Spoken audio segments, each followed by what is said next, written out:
गधे, मूर्ख, बेवकूफ और सारे मंदबुद्धि वाले इंसान हमारे ही पाले पड़ गए हैं। ना तो खुद एक काम करेंगे और ना करने देंगे। सारे मंदबुद्धि इंसान इनके पाले पड़ गए हैं या ये मंदबुद्धि हमारे पाले पड़ गया है? साला जितनी कमाई नहीं हो रही है उससे ज्यादा तो खर्च हो जाता है।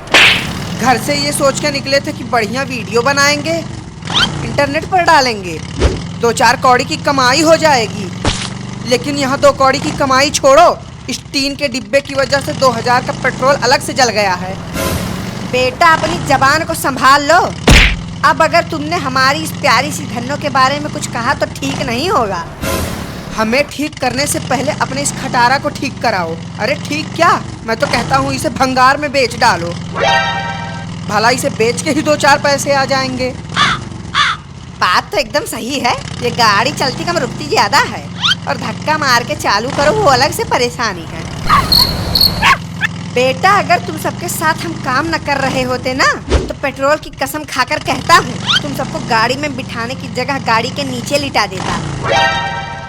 और एक हमारे स्क्रिप्ट राइटर हैं जो स्क्रिप्ट लिख रहे हैं या अपनी मरी हुई जीवन गाथा समझ ही नहीं आ रहा।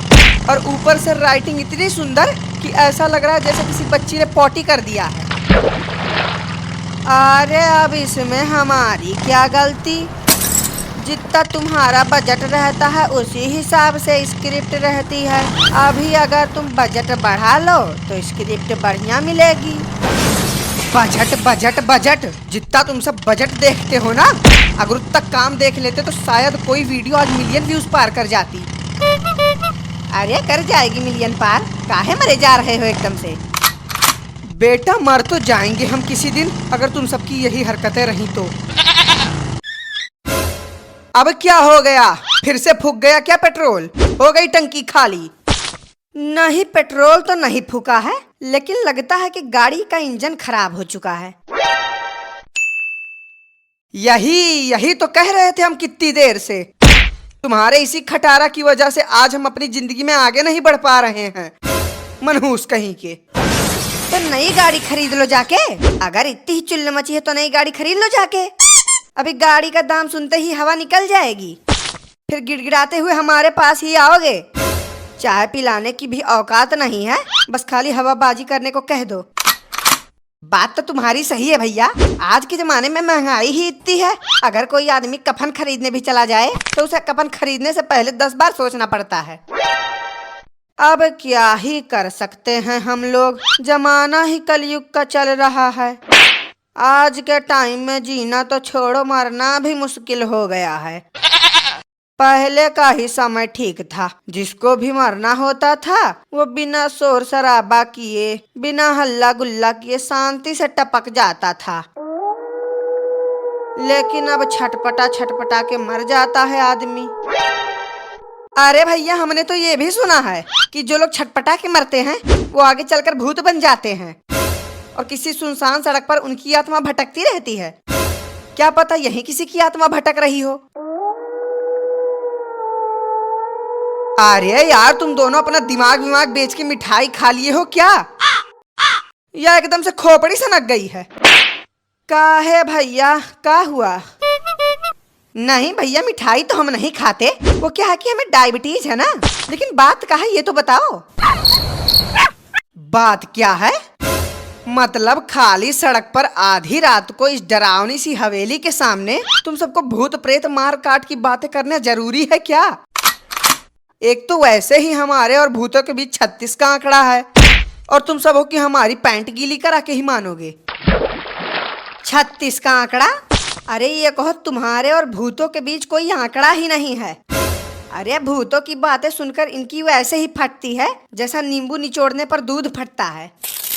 हाँ फटती है हमारी, तो क्या हुआ? भूतों को देखकर तो सभी डरते हैं। सब नहीं, खाली तुम डरते हो। हाँ ठीक है महाराज, डरते हैं हम। अब ये सब फालतू की बातें छोड़ो, ये बताओ कि आज की रात बीतेगी कैसे?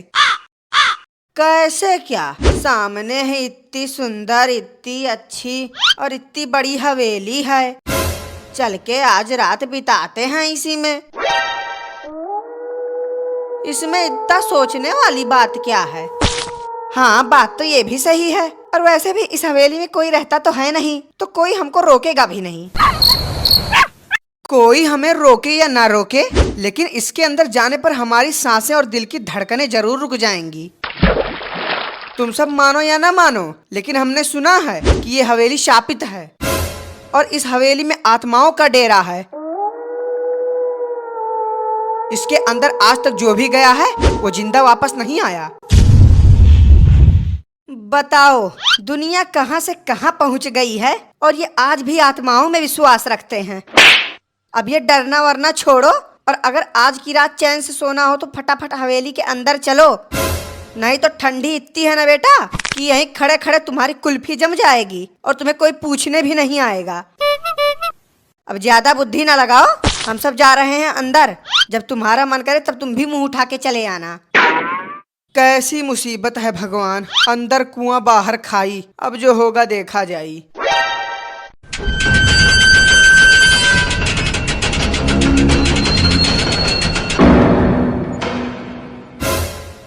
ये हवेली है कि हवेला है? इसके अंदर तो एक कोने से दूसरे कोने तक जाते जाते ही रात हो जाती होगी। छोटे लोगों की छोटी सोच। बेटा शायद तुम्हें मालूम नहीं, लेकिन जिसका भी इतना बड़ा घर होता है ना, वो घर के अंदर ही कार से घूमते हैं। बाथरूम जाना हो तो कार, किचन में जाना हो तो कार, और अगर बेडरूम में जाना हो तो कभी कभी तो हेलीकॉप्टर बुला लेते हैं। हाँ भैया, सही में। और नहीं तो क्या, अगर तुम्हें हमारी बात पर भरोसा ना हो तो इनसे पूछ लो। ये क्या लिखा है, भूतिया हवेली? कृपया करके इस भूतिया हवेली के अंदर ना जाएं, वरना आप अपनी जान से हाथ धो बैठोगे। इस भूतिया हवेली में विचित्र प्रकार के चुड़ैल, डायन और भूत रहते हैं। लगता है कि इस जन्म में हमने जितने भी पाप किए हैं उन सभी का फल हमें यहीं मिलेगा। अब जब मौत के मुंह में आ ही गए हैं तो बाहर रह के क्या फायदा, अंदर ही चलते हैं। जितनी सुंदर हवेली है उतनी ही खतरनाक आवाजें भी आ रही हैं यहाँ। हाँ, तो तुम्हें क्या लगता है कि भोजपुरी गाने चलने चाहिए यहाँ क्या? भैया ये सब तो ठीक है, लेकिन एक बात हमारी समझ में नहीं आ रही। ये कोई नई बात थोड़ी है बेटा, जहाँ तक हमें पता है कि तुम्हारी समझ में कुछ भी नहीं आता, वो भी बचपन से। खैर छोड़ो वो सब, जरा हमें भी बताओ कि अब क्या तुम्हारी समझ में नहीं आ रहा। हाँ तो भैया बात ये है कि जब ये हवेली बनी रही होगी तब तो इसमें लोग रहे होंगे, लेकिन अब वो लोग कहाँ गए? बेटा लगता है कि तुम सब भूतों वाली पिक्चर नहीं देखते, इसीलिए तुम सबको हम बोलते हैं कि थोड़ा पिक्चर विक्चर देखा करो, ताकि उससे तुम्हारी थोड़ी सामाजिक ज्ञान बढ़ जाए, जैसे कि हमारे पास अथाह ज्ञान है। ये दरवाजा ऐसे कैसे खुल रहा है? कोई है भी नहीं वहाँ। कहीं ऐसा तो नहीं कि भूत की आत्मा दरवाजा खोल रही हो? हे प्रभु बचा लेना, अभी हम मरना नहीं चाहते, अभी हमारी उम्र ही है क्या मरने की। हमें तो लगा था कि इस ग्रुप के सबसे बहादुर इंसान तुम ही हो, लेकिन अफसोस कि हम गलत थे। तुम तो एक नंबर के डरपोक इंसान निकले। जरा सी हवा के झोंके से दरवाजा क्या खुल गया, तुम्हारे तो पसीने छूट गए। नहीं भैया, हवा से नहीं, ये दरवाजा आत्मा ने खोला है। हमने भी ऐसे कहानियों में सुना है कि जिस घर में भूत और आत्माएं रहती हैं, उस घर के दरवाजे खुद से खुलते और बंद होते हैं। अरे ये सब कहानियाँ एकदम से झूठी होती हैं। ऐसी कहानियाँ सुन के इंसान खाली भ्रम में पड़ जाता है। अगर तुम्हें असली और खतरनाक कहानी सुननी है ना तो हमसे सुनो। हम कहानी ऐसी सुनाते हैं कि सुनने वाला इंसान डर के मारे सीधा टपक जाता है। बेटा कोई टपके या ना टपके, लेकिन आज हम सब जरूर टपक जाएंगे। अब जैसे अभी कल की ही बात ले लो। एक सुनसान जगह पर हम खड़े थे, वो भी अकेले, और हमारे पीछे खड़ा था एक खतरनाक राक्षस, वो भी एक बड़ी सी तलवार लेके। खड़ा था नहीं, खड़ा है।